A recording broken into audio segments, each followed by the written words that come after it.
నీ కృప నా ఎడల విస్తారమే, ఏనాడు తలవని భాగ్యమిది.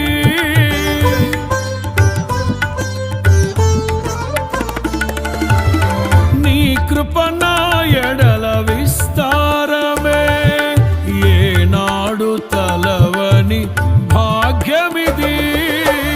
నీ కృప నాకు తోడుండగా, నీ సన్నిధియే నాకు నీడాయను. ఘనమైన కార్యములు నీవు చేయగా, కొదువేమి లేదాయే నాకెన్నడు. ఆత్మబలముతో నన్ను నడిపించే నా గొప్ప దేవుడవు నీవేనయ్యా, బహు గొప్ప దేవుడవు నీ